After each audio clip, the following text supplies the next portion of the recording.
Hello guys, in this video we will discuss MCQ on Information Technology for Business। इसमें कई different topics हैं जिसमें first topics हम लोग डिस्कस करेंगे टोपोलॉजी। फर्स्ट क्वेश्चन हमारा टोपोलॉजी से रिलेटेड है। जैसा कि हम लोग जानते हैं कई डिफरेंट टोपोलॉजीज होते हैं। टोपोलॉजी क्या है?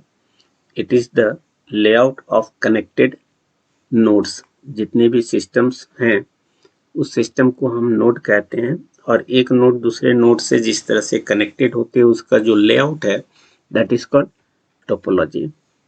तो कई तरह के टोपोलॉजी हैं। जैसे फर्स्ट टोपोलॉजी हमारा होता है बस टोपोलॉजी, दूसरा हमारा होता है रिंग टोपोलॉजी, तीसरा हमारा है स्टार टोपोलॉजी और फिर मेश टोपोलॉजी।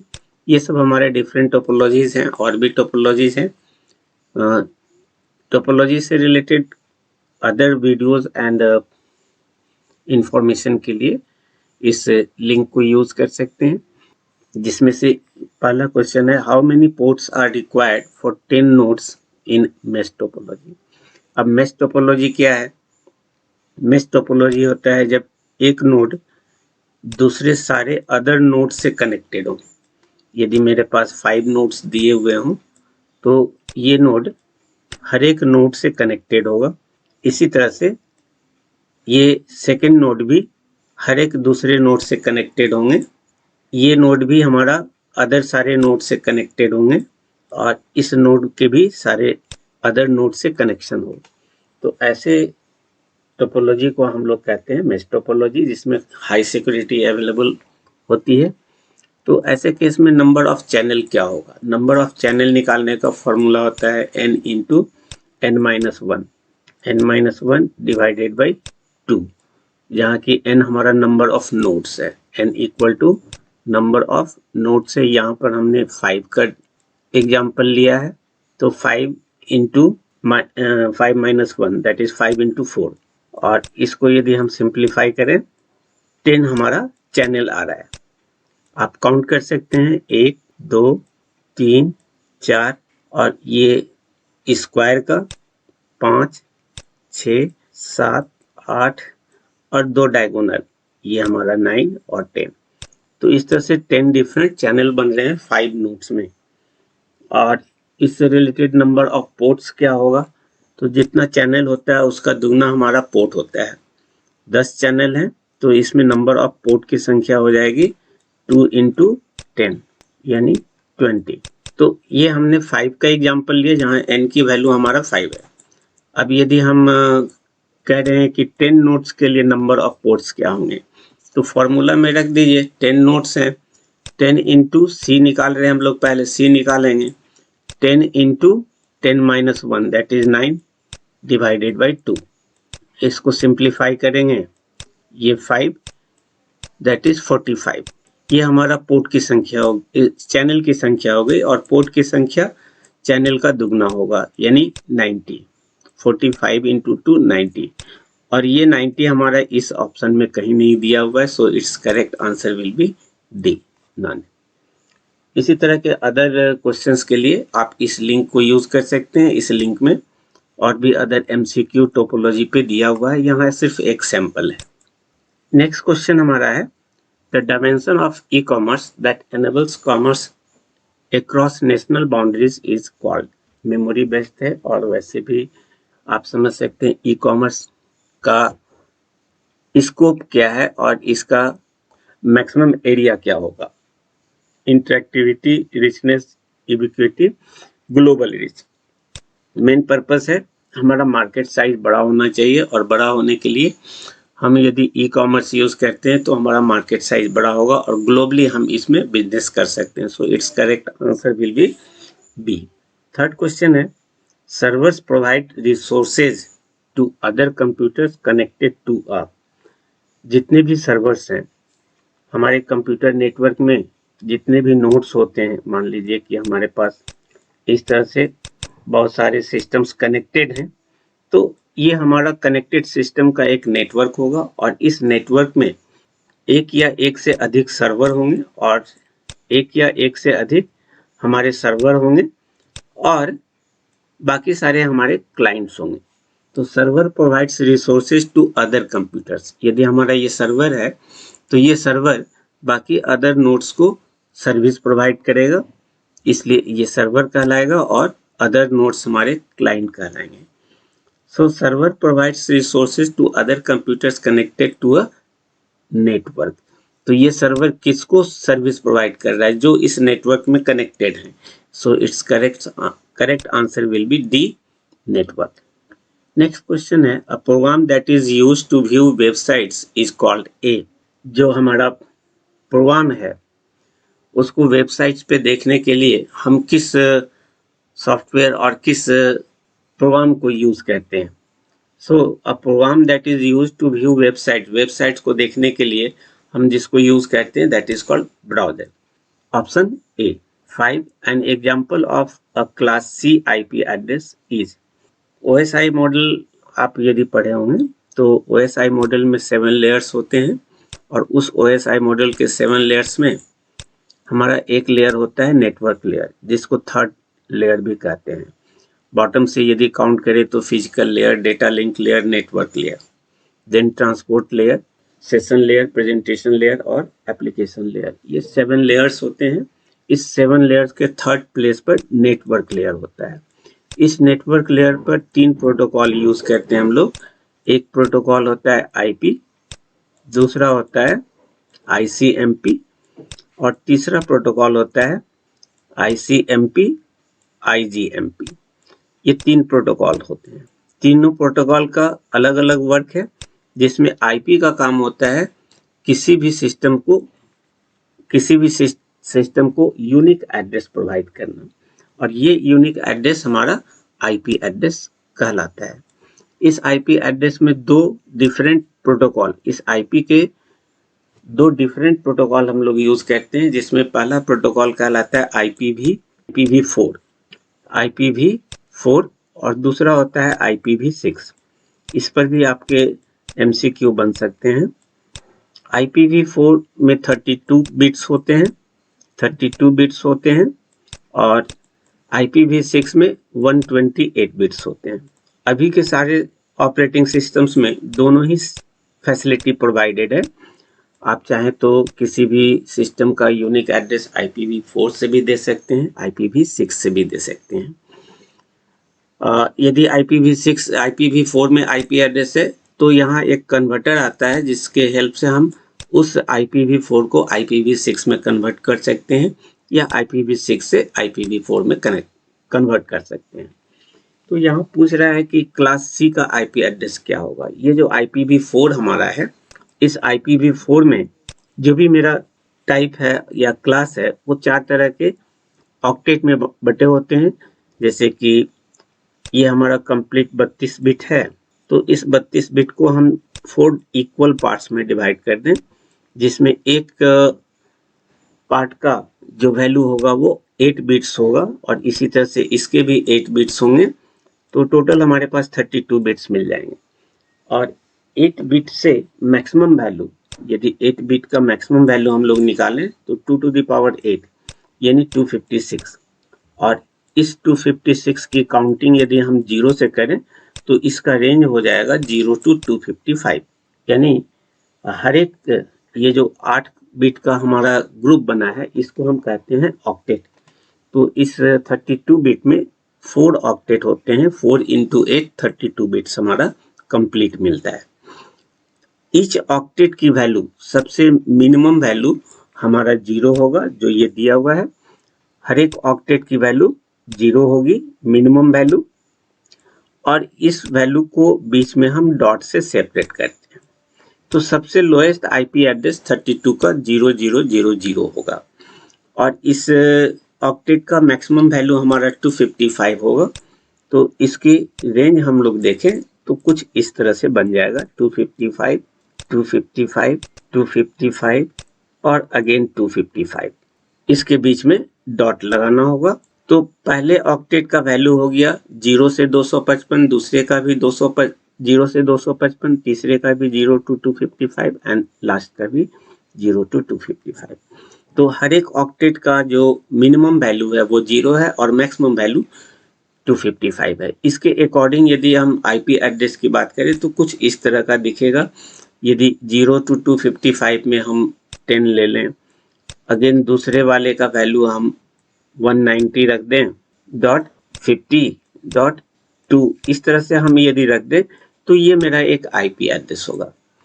अब इसी आईपी एड्रेस में हमारा ये भी क्वेश्चन हो सकता है कि जैसे मान लीजिए कि दिया हुआ है 260.10.195.50, क्या ये एक आईपी एड्रेस है? नहीं। रीजन ये है कि हर एक ऑक्टेट का जो रेंज है वो 0 से 255 है। हर एक ऑक्टेट का जो हमारा रेंज होता है वो 0 से 255 ही होता है। हर एक ऑक्टेट का आप देख लीजिए 0 to 255 ही रेंज दिया हुआ है और ये सारे वैल्यूज डॉट से सेपरेटेड होंगे।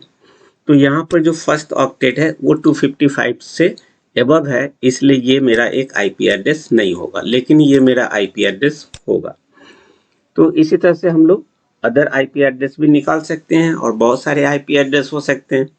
हमसे पूछा जा रहा है कि an example of class C IP address. तो क्लास सी आईपी एड्रेस कैसे हम पता करेंगे कि कौन सा आईपी एड्रेस हमारा ए का है या अदर क्लास के हैं? तो IPv4 के 4 क्लासेस होते हैं, class A, class B, class C और क्लास डी। एक और है जिसको हम ई कहते हैं। तो इस तरह से 5 क्लास में बटा हुआ है। पहले क्लास का जो रेंज होता है वो रेंज हमारा 0 से 127 127। बी को पहचानने का तरीका होगा 128 to 191। अभी जो हमने एक आईपी एड्रेस दिया, जैसे इसी आईपी एड्रेस को हम ले तो पहले ऑक्टेट की वैल्यू, यदि फर्स्ट ऑक्टेट की वैल्यू इस रेंज में से किसी एक में है तो वो उस क्लास का कहलाएगा। चूंकि 10 हमारा 0 to 127 के अंदर में आ रहा है, इसलिए ये हमारा क्लास ए का आईपी एड्रेस होगा। इसी तरह से सी का यदि हम निकालें तो 192 to 223।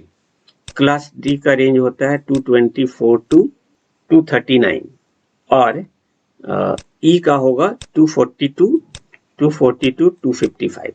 तो यदि किसी भी आईपी एड्रेस का पहला ऑक्टेट, फर्स्ट ऑक्टेट, ये हम अप्लाई करते हैं, ये सारा वैल्यू अप्लाई होगा फर्स्ट ऑक्टेट पे। अभी आपने देखा कि किसी भी आईपी एड्रेस के 4 ऑक्टेट होंगे, उस 4 ऑक्टेट का पहला ऑक्टेट हमारा क्या इंडिकेट करता है? ये जो फर्स्ट ऑक्टेट है उसकी वैल्यू इसमें से किस रेंज में पड़ता है? 130 हमारा इसमें से इस रेंज में पड़ रहा है, इसलिए ये आईपी एड्रेस हमारा क्लास बी का आईपी एड्रेस होगा। तीसरे का देखें तो इसका पहला ऑक्टेट, फर्स्ट ऑक्टेट हमारा सी में पड़ रहा है, तो ये हमारा क्लास सी का आईपी एड्रेस होगा। ये क्लास सी का होगा, ये क्लास बी का होगा और ये क्लास ए का होगा। क्योंकि फर्स्ट ऑक्टेट 10 इस रेंज में है, इसका फर्स्ट ऑक्टेट 130 हमारा बी के रेंज में आ रहा है और सी हमारा 192 के, यानी कि 192 to 223 के अंदर में आ रहा है। इसलिए ये हमारा क्लास ए का आईपी एड्रेस हो गया, ये बी का हो गया और ये सी का हो गया। इधर नन दिया हुआ है, तो इसे देख करके आप खुद भी बता सकते हैं कि इसका आंसर क्या होगा।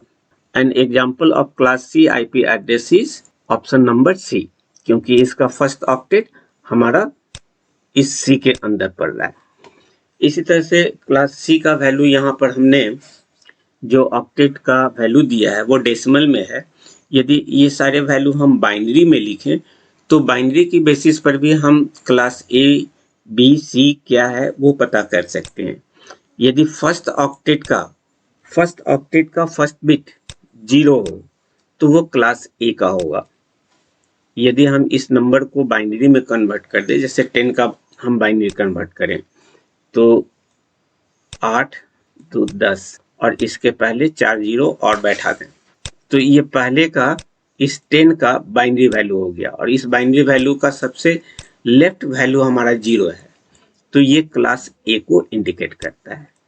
क्लास बी का जो भी आईपी एड्रेस होगा उसका फर्स्ट 2 बिट फर्स्ट ऑक्टेट का 2 बिट हमारा यदि 10 हो तो वो क्लास बी कहलाएगा।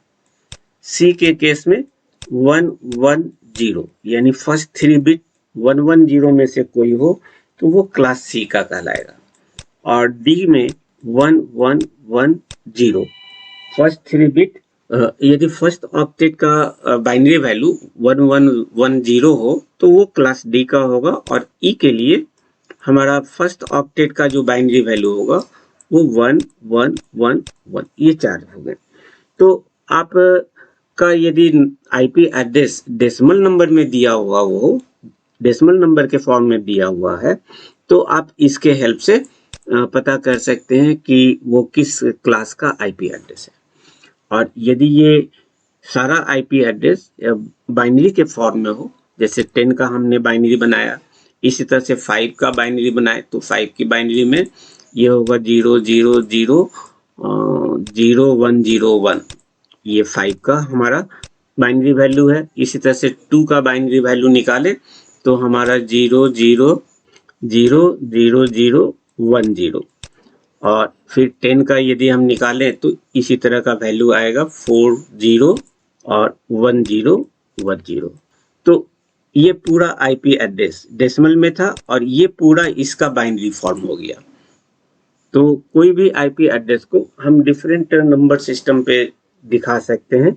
सारे ऑक्टेट के वैल्यू को यदि हम डेसिमल में रखें तो डेसिमल फॉर्म हो गया, सारे वैल्यूज को हम बाइनरी के फॉर्म में रखें तो वो बाइनरी रिप्रेजेंटेशन हो गया, यदि हम इसको ऑक्टल में रखें सारे को तो वो ऑक्टल रिप्रेजेंटेशन होगा, हेक्साडेसिमल में रखें तो हेक्साडेसिमल होगा। तो हर एक आईपी एड्रेस को हम किसी भी नंबर सिस्टम में दिखा सकते हैं, लेकिन दोनों को कंबाइन नहीं कर सकते, यानी इसका कुछ ऑक्टेट बाइनरी में हो और कुछ ऑक्टेट डेसिमल में हो, ऐसा आप नहीं रख सकते हैं। या तो आप पूरे ऑक्टेट को बाइनरी में कन्वर्ट करके दिखाइए, या डेसिमल में दिखाइए, या ऑक्टल में दिखाइए, या हेक्साडेसिमल में दिखाइए। तो हम यहाँ 2 नंबर सिस्टम का के फॉर्म में क्लास को कैसे पता करते हैं वो बताया आपको। यदि डेसिमल में सारी नंबर दिए हुए हैं तो आप इस रेंज से ABCD क्लास पता कर सकते हैं, और यदि बाइनरी में दिया हुआ हो तो इस रूल को फर्स्ट ऑक्टेट पर ये लगाइए। सिर्फ फर्स्ट ऑक्टेट पर ही हमारा सारा काम होता है क्लास को आइडेंटिफाई करने के लिए। तो फर्स्ट ऑक्टेट का फर्स्ट बिट यदि 0 हो तो वो A का होगा, फर्स्ट 2 बिट 10 हो तो क्लास B का होगा, इसी तरह से फर्स्ट 3 बिट 110 हो तो क्लास C, और फर्स्ट 4 बिट 1110 हो क्लास D, और फर्स्ट 4 बिट 41 हो तो क्लास E कहलाएगा। इस तरह से हम आईपी एड्रेस के क्लास को आइडेंटिफाई कर सकते हैं। और डिटेल्स यदि आप देखना चाहते हैं और इससे रिलेटेड क्वेश्चन देखना चाहते हैं तो यहाँ पर एक लिंक दिया हुआ है आईपी एड्रेसिंग पर, जो MCQ बनाए हुए हैं उसकी पूरी डिटेल्स दी। तो यहाँ पे हमने एक ब्रीफ आइडिया बताया कि क्लास A के ये किसी आईपी एड्रेस के क्लास को कैसे आइडेंटिफाई करते हैं, और डिटेल्स के लिए आप इस लिंक को यूज कर सकते हैं। नेक्स्ट क्वेश्चन है, refers to software that acts as an intermediary between different application systems or components, enabling them to communicate and exchange data। तो यहाँ पर जो क्वेश्चंस है, इस क्वेश्चंस का आंसर होगा मिडिलवेयर। नेक्स्ट क्वेश्चन भी मिडिलवेयर है। Middleware provides a communication layer that enables the exchange of software, data, hardware, and data and messages between different components of an e-business system। तो middleware पर ये 2 questions था। First ये middleware refers, तो इसका answer होगा B, और इस 7 का जो हमारा आंसर है वो ऑप्शन नंबर बी होगा। नेक्स्ट क्वेश्चन है, Which network device is used to connect a LAN? Local area network को कनेक्ट करने के लिए हम किस डिवाइस को यूज करते हैं?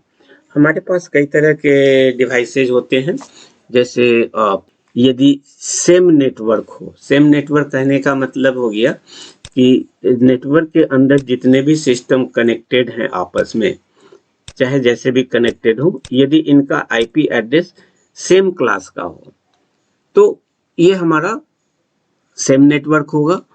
और इस तरह के सेम नेटवर्क में जिस डिवाइस को कम्युनिकेशन के लिए यूज करते हैं वो कहलाता है स्विच।